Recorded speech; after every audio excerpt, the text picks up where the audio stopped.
Ei, gente, essa daqui é a segunda parte do vídeo que eu gravei com a Ananda, minha prima, falando sobre o caminho de Santiago de Compostela. Então vai lá, assiste a primeira parte, depois volta aqui para você continuar pegando as dicas da viagem que ela fez. E, por exemplo, você tá nesses albergues, que tá todo mundo mais ou menos no mesmo albergue. Eu acredito que você começa a fazer amizade, né? E começa a caminhar junto com as outras pessoas, né? Sim, então eu comecei sozinha, né? Eu falo que eu fiz o meu caminho sozinha, mas nunca solitária, porque eu sempre tinha pessoas. Então, nas minhas 2 primeiras semanas, eu caminhei com uma moça da Austrália, a Charity.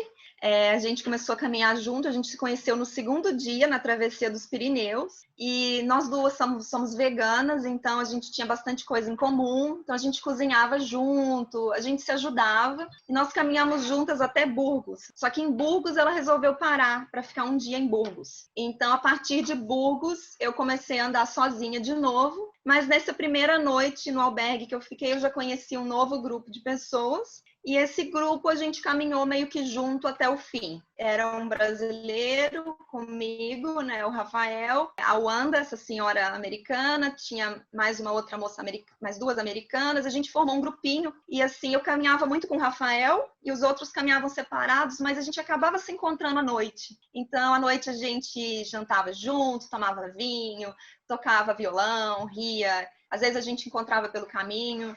E tem gente que você conhece por um dia e aí você caminha com a pessoa o dia inteiro, mas depois você nunca mais vê. Tem gente que eu vi no primeiro dia, fui encontrar de novo no último ou na última semana.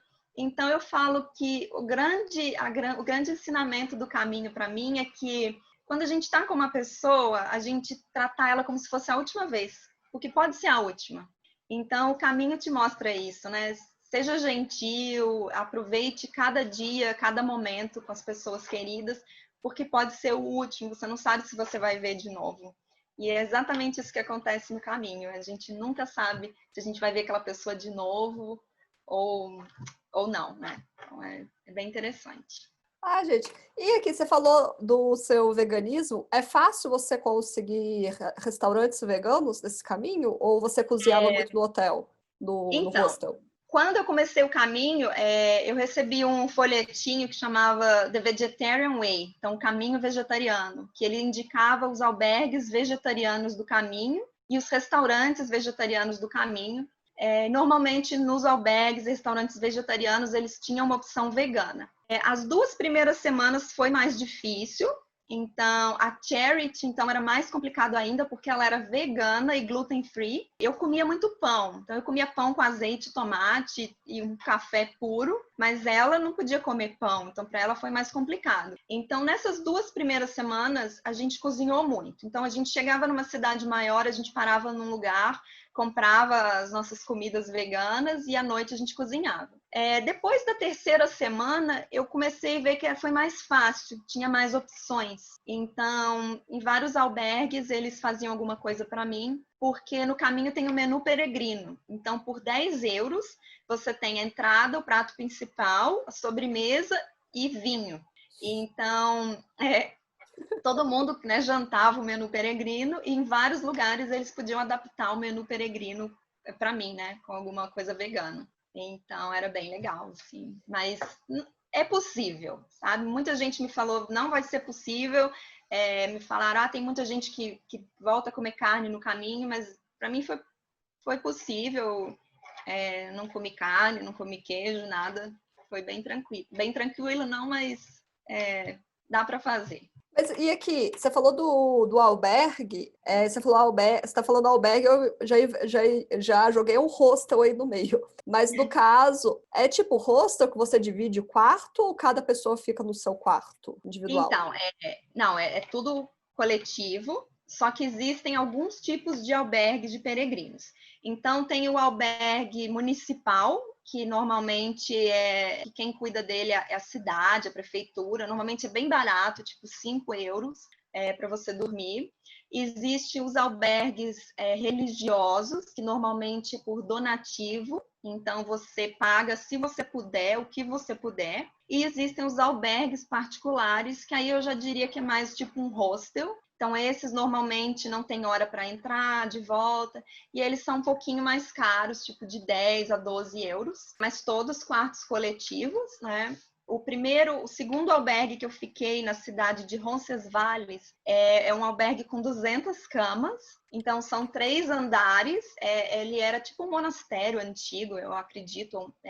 Então, aquele corredor imenso com aquele tanto de cama, e assim, eu fiquei nos 3 tipos, eu quis ter todas as experiências, e foi assim, foi bem legal.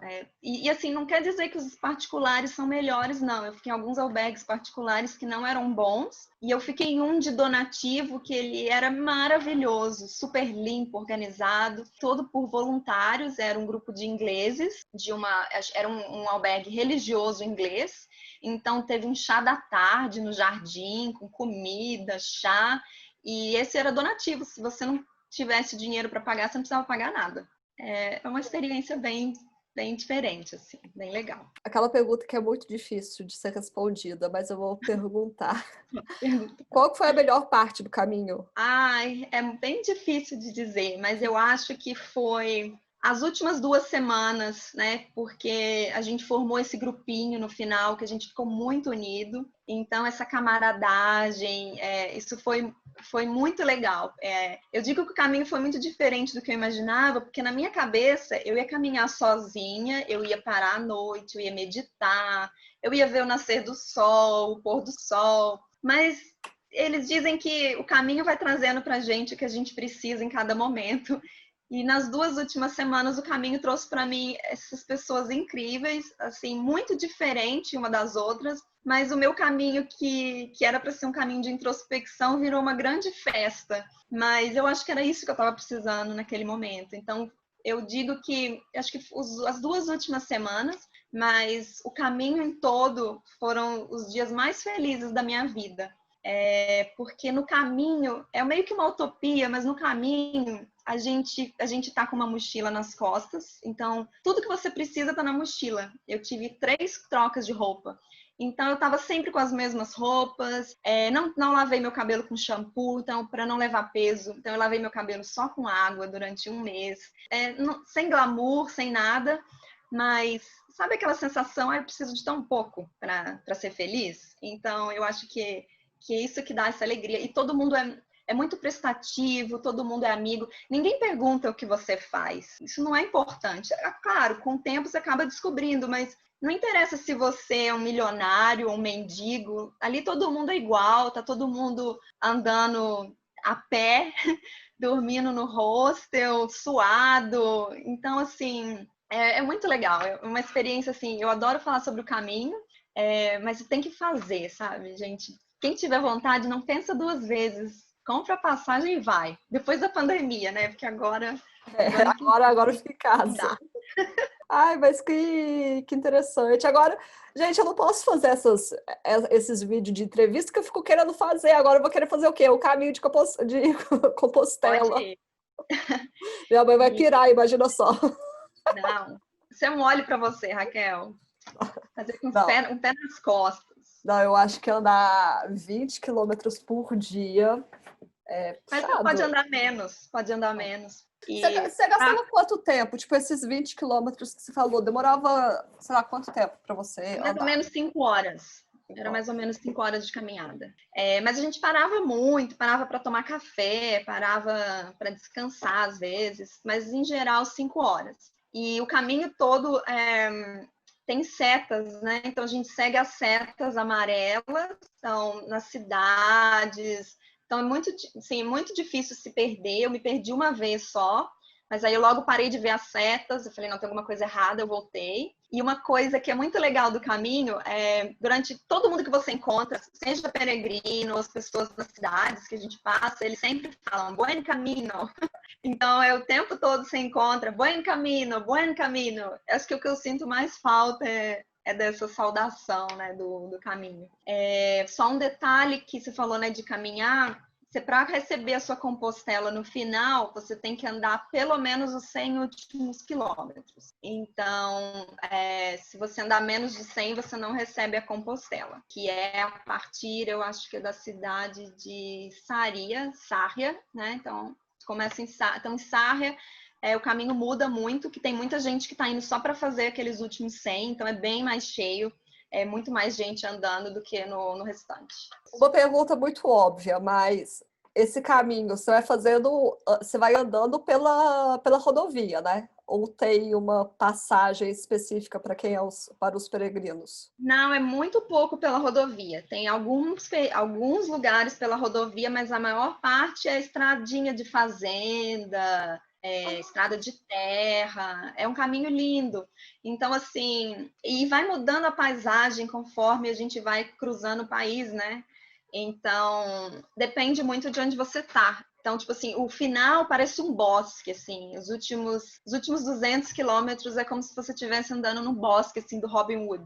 Então, é muita mata, muito verde. E aí tá passando por aquelas cidadezinhas, sabe? Essas cidadezinhas, né, europeias. Não, é pouco que a gente anda na estrada. Bem pouco. Ai, gente, eu achando que a minha pergunta era óbvia. Eu realmente achava que você andava pela estrada. Porque eu ia até perguntar agora se não era perigoso, tipo, os caminhões passando, essas coisas. Não, não. Clica agora aqui, ó, para vocês irem para a terceira parte do vídeo com mais dicas e informações sobre o caminho de Santiago de Compostela.